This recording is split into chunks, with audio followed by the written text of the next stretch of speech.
Hello everyone, good evening. मैं संजय सिंह और आज हम सेकेंड क्लास लेने वाले हैं अर्थमेटिक प्रोग्रेस। जो एपी था आपका समांतर श्रेणी, उसका आज आपका सेकेंड लेक्चर है। आज हम डिस्कस करने वाले हैं किसी अर्थमेटिक प्रोग्रेस के nth टर्म की। मतलब अगर आपके पास कोई भी समांतर श्रेणी है उसमें nth टर्म क्या होगा, कौन सा है कौन सा नहीं है, या किसी सीरीज का कोई पर्टिकुलर टर्म आपको पता है तो आप पता कर सकते हैं कि ये कितने नंबर पे होगा।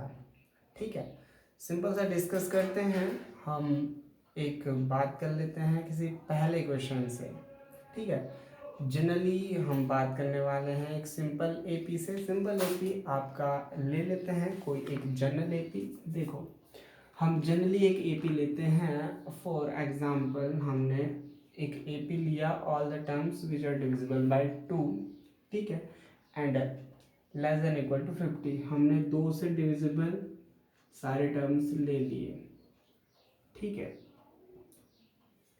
और हमने बोला कि 50 तक के सारे टर्म्स जो 2 से डिविजिबल होंगे। देखिए, सिंपल सी बात यह है कि आपको फर्स्ट टर्म पता है, आपको पता है कि 50 से छोटे या 50 के बराबर कितने टर्म हैं। ठीक, मान लिया एक आपका एपी है। अब देखो यहाँ पे लास्ट टर्म आपको पता है 50, और 52 से डिविजिबल होता है 25 टू जो 50 होता है। ठीक है, 25 दूनी 50, तो आपको पता है ये भी डिविजिबल है, ये भी डिविजिबल है। इसके बीच में अगर आपको पता नहीं है कि कितने हैं तो nth टर्म की कहानी आपकी यहीं पे लगने वाली है। आप पता करना चाहते हैं यार एक्चुअली कितने टर्म्स होंगे। देखो, सिंपली अगर आप देखना चाहो तो छोटी सीरीज में आप आराम से पता कर सकते हो, लेकिन अगर यहाँ पे 15 ना हो करके 2000 होता या 25,000 होता तो आपको फिर कैलकुलेशन करनी पड़ती पड़ी। इसीलिए आप nth टर्म की कहानियाँ अप्लाई करते हो। ठीक है, देखो कंपेयर करो इस पूरे से। आपका पहला टर्म होता है ए। ठीक है, उसके बाद आपका दूसरा टर्म होता है ए प्लस डी। आपका नेक्स्ट टर्म आता है ए प्लस 2d, और इसी तरीके से होता जाता है। अब ध्यान दोगे तो मैंने कल बोला था, देखो फर्स्ट टर्म है ए, सेकेंड है ए है और उसके साथ डी है, तो इन दोनों के बीच का एक गैप। अगर आप ध्यान से देखो तो यहाँ 2 का गैप आ रहा है, या डी निकालने का बेसिक फॉर्मूला जिसे बोलते हैं D can be written as ये वाला second term minus first term. ठीक है, आप लिख सकते हैं सेकेंड माइनस फर्स्ट। तो हम मैंने सेकेंड माइनस फर्स्ट लिखा, that means 4 minus 2 and is equal to 2। तो आपका डी आ गया यहाँ पर 2। ठीक है, आपका डी 2 आ गया। अब आपने पता करना है यार कि इसके बीच में कितने टर्म्स होंगे। ठीक, तो हम लोग इस पर डिस्कस कर लेते हैं कितने टर्म्स होंगे। मैंने बोल दिया ये कोई nth पोजीशन पर होगा। होगा मतलब मुझे नहीं पता किस पर है, nth पोजीशन पर है फॉर एग्जांपल। तो अगर nth पोजीशन पे है तो देखो यहाँ a है फर्स्ट पे, d नहीं है। दैट मीन्स फर्स्ट के साथ क्या है a प्लस 0d, सेकेंड के पास a प्लस 1d, थर्ड के पास a प्लस 2d, फोर्थ के पास a प्लस 3d। मीन्स जिस नंबर पर आपका डिजिट एग्जिस्ट कर रहा है तीसरे चौथे किसी भी पोजीशन पे, बेटा ठीक उससे एक कम डिजिट का d उसमें ऐड है, अगर ये nth है। ठीक है, तो आप इसको क्या लिखने वाले हो अब a प्लस, अब ये n है तो n minus 1, a plus n minus 1। ठीक है, आपका n में से एक कम। देखो 1 में से 1 कम 0, 2 में से 1 कम 1, 3 में से 1 कम हुआ 2, 4 में से 1 कम हुआ 3। उसी तरीके से n में से n कम 1 कम हुआ n माइनस 1, और d रख लिया। ठीक है, ये आज के बाद आपका nth टर्म का फॉर्मूला होने वाला है कि किसी भी पोजीशन वाला अगर आपको टर्म चाहिए तो बेटा ये वाला फॉर्मूला लग जाएगा एज इट इज। अब देखो a आपको पता है, d आपको पता है, और nth टर्म होता है इज इक्वल टू nth। मतलब इस पूरे फार्मूला को आप nth टर्म लिखते हैं ना, तो हम इसे बोल देते हैं कि ये किसका फार्मूला है, nth टर्म का। ठीक, अब nth टर्म क्या है, 50 इज इक्वल टू ए क्या है आपका बेटा 2 प्लस n नहीं पता आपको, निकालना ही तो यही है कि ये किस नंबर पर है, हमें नहीं पता तो n-1 रख दिया, और d की जगह आपका क्या था, देखो 2 निकाल लगा हमने तो 2 लग दो।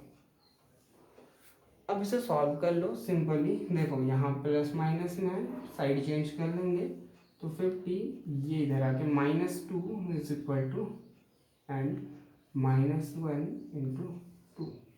ठीक है, अब एग्जैक्टली यहाँ पर पहुँचा तो इसमें 2 कम हुआ 48।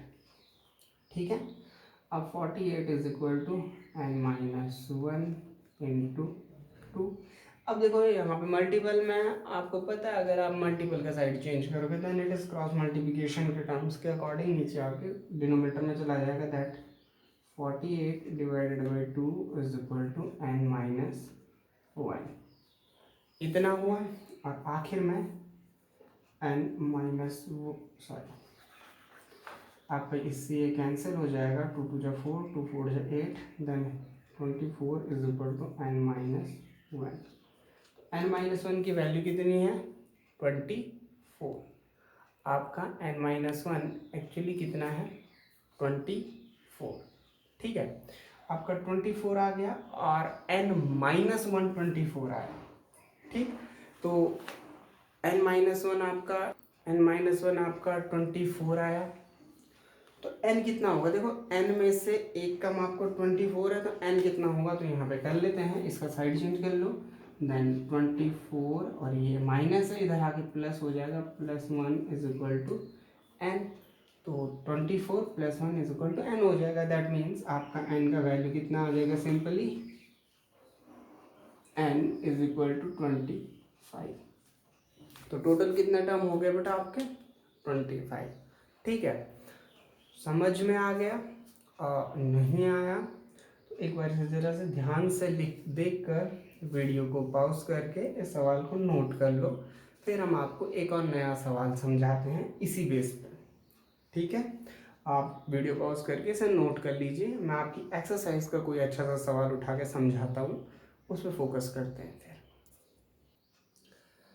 आई होप आपने नोट कर लिया होगा पूरा। अब यहाँ पे ध्यान दीजिए, आपका एक क्वेश्चन है, find the missing term of AP. AP के मिसिंग टर्म को आपने निकालना है।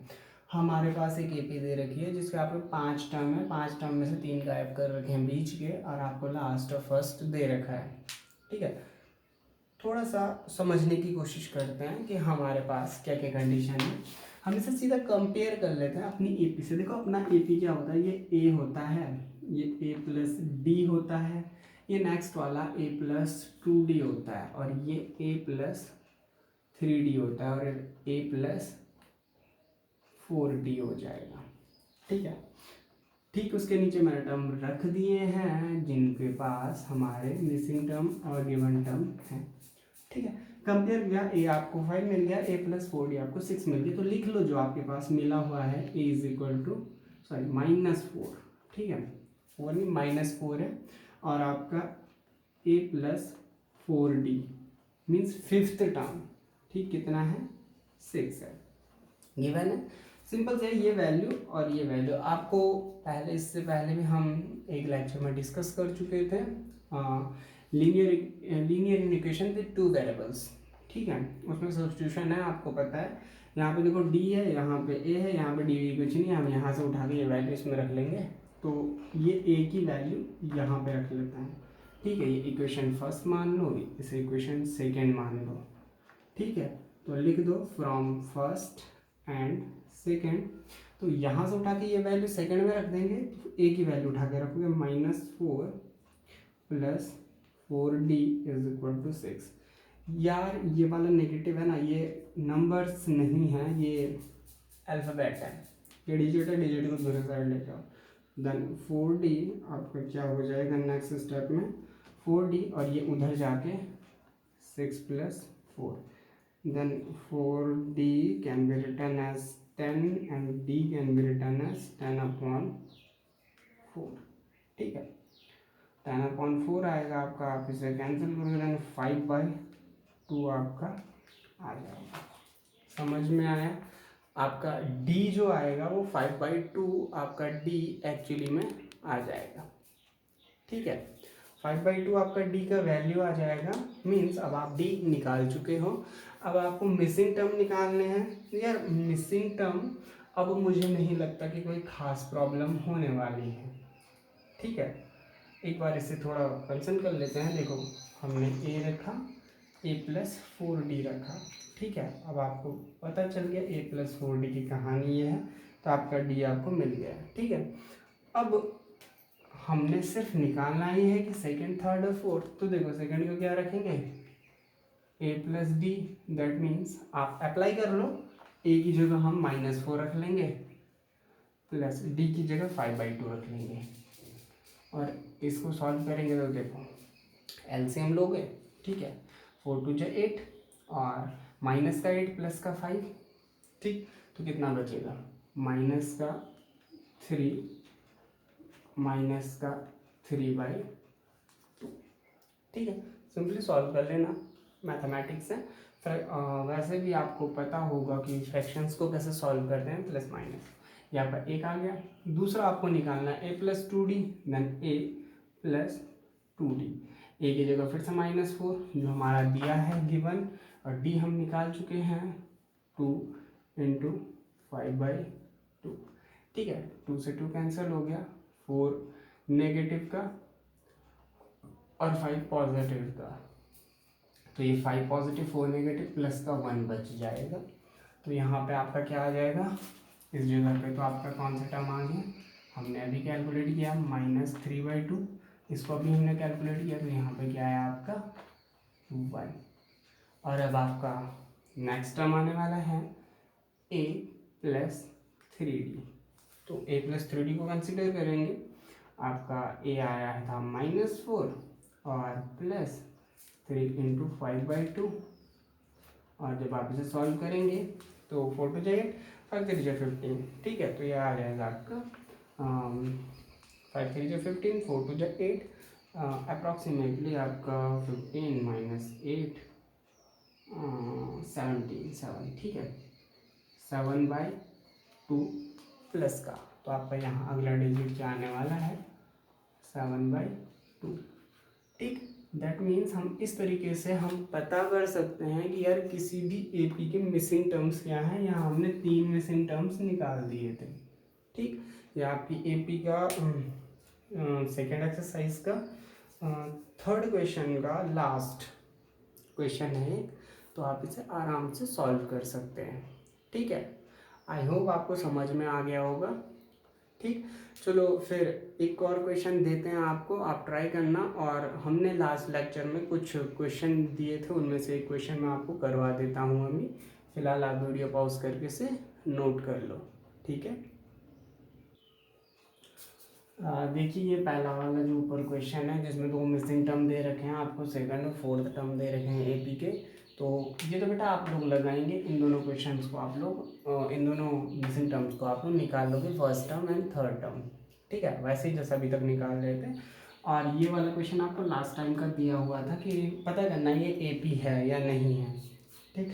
मैंने बोला कंपेयर कर लो, अगर सबके बीच में कॉमन डिफरेंस 6 आता है तो आपका एपी है, क्योंकि ये आपने फर्स्ट मान लिया। इन दोनों के बीच का डिफरेंस दैट मीन्स -3.2, इसमें से किसे माइनस करोगे, इसे माइनस का -1.2, तो निकाल लो, ठीक है।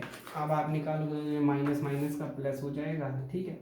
और फिर देखो माइनस से माइनस होगा, 2 से 2 कैंसिल होगा, पॉइंट के बाद 0, 3 से 1 होगा 2, ठीक। और इतने का गैप आ जाएगा। देखो ये माइनस माइनस का प्लस हो जाएगा, ये तो पूरा टर्म, ये माइनस ही रहेगा तो साइन आ जाएगा माइनस का, ठीक है। अब ये वाले इन दोनों के बीच का, अब इन दोनों के बीच का गैप निकाल लो फिर, माइनस का 5.2 माइनस माइनस का 3.2, इसे भी करोगे ये 0, यहाँ ये 2, ठीक। यहाँ भी आपका कॉमन डिफरेंस 2 आया, यहाँ भी आपको -2.0 ही आ रहा है, 2 आ रहा है। और आखिरी टर्म को इन दोनों के बीच का कॉमन डिफरेंस भी चेक कर लो। कॉमन डिफरेंस चेक करोगे तो देन 7.2 माइनस का माइनस माइनस का 5.2 और यहाँ भी 0.2 माइनस का 2.0। तो देखो आपने चेक किया तीनों के बीच का कॉमन डिफरेंस, तो ये आपका आ गया। तो यस, आपका ये क्या है, एक AP है। आपको ये दिया गया था लास्ट टाइम, आप इसे चेक किया होगा, आई होप सो। ठीक है, अच्छी बात है। अगर आपने किया हो, नहीं किया हो तो नेक्स्ट टाइम ज़रूर करना है। आपको क्वेश्चन दे रखा है, फिलहाल आप इस क्वेश्चन को नोट कर लीजिए। और आपका लास्ट टाइम में मिस हो गया था तो इसे नोट कर लीजिए। ठीक है, फिर से वही बात कि आप घर में रहिए, सुरक्षित रहिए, और बाहर जाएं अगर कभी भी तो मास्क पहन के जाइए। पहले तो 2 मास्क पहनिए, डबल बहुत अच्छा है, एटलीस्ट 1 तो पहन के जाइए। और घर में आने से पहले अपने हाथ पैर अच्छे से धोइए, साबुन से धोइए, और इन द केस साबुन नहीं होता तो सैनिटाइज कर लीजिए उसे। ठीक है, बाकी सुरक्षित रहिए, अपनों को सुरक्षित रखिए और पढ़ते रहिए।